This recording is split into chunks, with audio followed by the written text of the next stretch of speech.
Et bonjour à tous, bienvenue dans cette nouvelle présentation d'uniforme, et cette fois-ci on va s'attaquer à l'Adventure Tech NDU/DCU réversible Gore-Tex. Rapide mise en contexte, on est en 1991, invasion du Koweït par les États-Unis et l'Irak s'en mêle. L'Irak c'est quoi à l'époque? C'est la 5e armée du monde. Et il y a une crainte de la part des États-Unis vis-à-vis de l'Irak, c'est que l'Irak s'équipe massivement de matos soviétiques, notamment des visions nocturnes potentiellement. L'Union soviétique étant en plein effondrement, ils revendent leurs armes à gogo, donc il y a vraiment une peur et une crainte que les Irakiens soient équipés de JVN. Donc c'est pour ça que ce camouflage il a été créé à la base, c'est pour contrer les potentiels JVN soviétiques que les Irakiens auraient achetés. Ça n'a pas été créé pour contrer les soviets, ça a été créé pour contrer l'achat des visions nocturnes par les Irakiens. Enfin bref, c'est pour vous dire le complexe militaro-industriel de l'époque, quoi, et à quel point les États-Unis sont puissants et ont un fric monumental à claquer là-dedans. Ce camouflage a été créé, il était disponible en plusieurs plusieurs marques, et plusieurs marques qui le faisaient, notamment USGI, où c'est simplement une grosse parka avec un pantalon, où le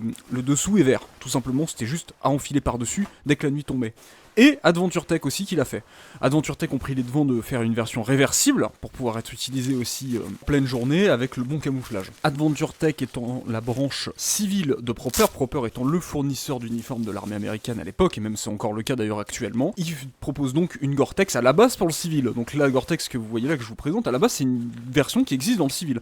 Elle existe en noir, ensuite ils ont commencé à la faire en mode militaire, donc ils ont fait une version noire qui est réversible avec du Woodland. Ouais, c'est très drôle, à la base c'est ça, avec le pantalon qui va avec évidemment.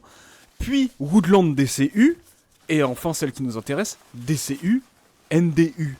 NDU pour Night Desert Uniform, donc elle n'existe que en réversible DCU et NDU. Elle n'existe pas en réversible Woodland NDU malheureusement, parce qu'à la base c'était fait pour le désert, puisqu'il caille le soir dans le désert. C'est pour ça que ce camouflage n'existe que en veste, sous forme de veste, de parka, de coupe-vent, etc. Camouflage a complètement bidé tout simplement parce qu'il ne fonctionnait pas. Voilà, c'est-à-dire que dès qu'il est sorti, obsolète total. Il y a un corps des marines qui l'a testé, il s'est avéré complètement inutile, à part pour les toutes premières versions de JVN soviétiques, les générations 1 des années 70. Donc les États-Unis ont équipé une armée entière, de crainte qu'il y a des Irakiens qui achètent des JVN, potentiellement. Et au final, le truc il sert à rien. Enfin bref, c'est juste du casse-piège de fric monumental, à l'image parfaite de la première guerre du Golfe et de la seconde aussi d'ailleurs.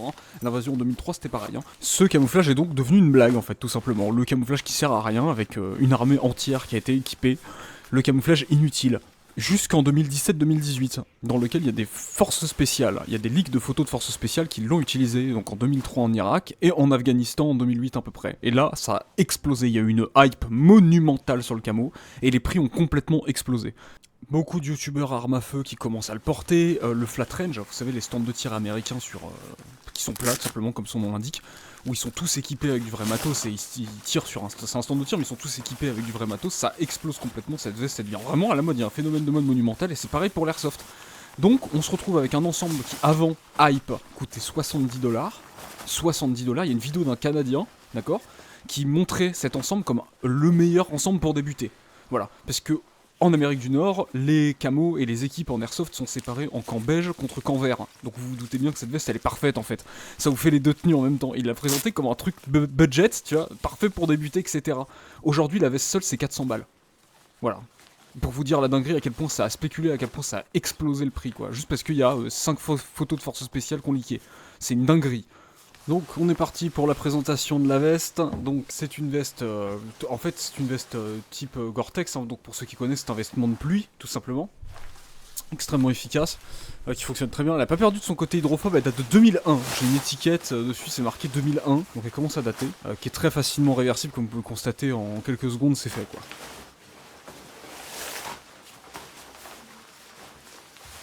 Donc c'est une Gore-Tex somme toute classique, pour ceux qui connaissent la matière, voilà. À savoir que ce n'est pas la même matière, la partie DCU n'est pas la même matière que la partie NDU. On voit bien que la partie NDU, je sais pas comment l'expliquer, elle est beaucoup plus fine. On voit bien que c'est l'intérieur en fait. C'est beaucoup plus solide la partie DCU que la partie NDU. Voilà, c'est à savoir. Un boutonnage classique, donc il y a des boutons ou une fermeture éclair. Voilà, c'est une veste Gore-Tex classique avec une capuche, c'est un vêtement de pluie, on connaît, c'est vu et revu, globalement il n'y a rien d'exceptionnel.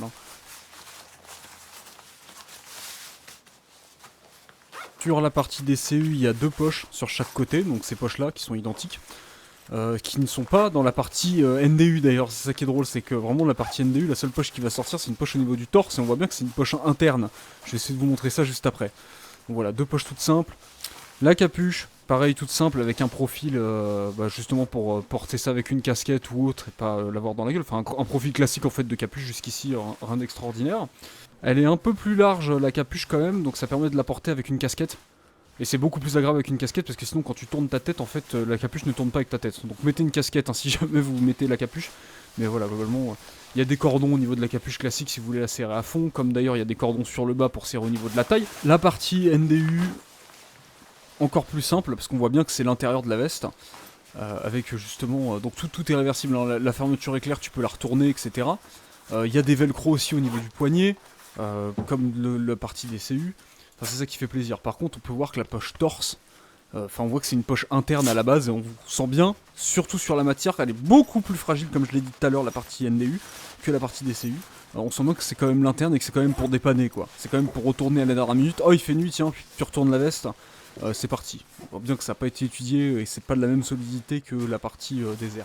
On notera l'absence de velcro et de poches sur les bras. Ça, c'est vrai que c'est quelque chose de très actuel, hein, les poches sur les bras, puisque dans les années 90-2000, les militaires modaient leurs poches hein, directement, donc ils prenaient les poches qu'ils avaient au niveau du ventre, au niveau de la taille, et puis les passaient sur les bras. Pareil, un velcro, c'est quelque chose qui se faisait pas dans les années 90-2000, donc c'était du rajout généralement des opérateurs. Donc ça manque, c'est vrai, mais à part ça, la coupe dans l'ensemble, c'est pour ça qu'on comprend pourquoi est-ce que cette veste, il y a autant de spéculation dessus. Parce que vous regardez une Gore-Tex actuelle, que ce soit une Decathlon Quechua aussi bien que du très haut de gamme comme du Arc'teryx, c'est exactement la même coupe. En fait, elle fait pas plus qu'une Arc'teryx ou autre. Hein. Et sauf que c'est une pièce historique, c'est une petite pièce d'histoire, une petite pièce sympathique avec un camouflage un peu prototype quand même. Donc c'est pour ça que j'aime beaucoup cette veste. Voilà, en somme, je pense qu'on a fini pour cette vidéo. Si vous avez des questions en commentaire, n'hésitez pas. Si vous la possédez aussi, n'hésitez pas. C'est vrai que j'ai de la chance, moi j'en ai une en très très bon état.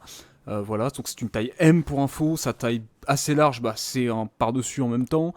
Elle existe en S, un nombre d'équipes en S, je sais qu'elle existe en L, en XL, en double XL. Elle existe en toutes les tailles globalement. Très dur à trouver. J'ai eu la chance de trouver la mienne d'occasion sur le forum France Airsoft. J'ai fait une annonce, tout simplement une recherche, et je l'ai eu à 80 € la mienne. Donc c'est vraiment exceptionnel. Les deux autres membres de l'équipe, l'un l'a acheté 220 et l'autre l'a acheté 180 €. Donc en somme, je pense avoir tout dit. N'hésitez pas à commenter, à mettre un j'aime, à vous abonner. Et puis je vous dis à une prochaine fois pour une prochaine review. Allez, salut!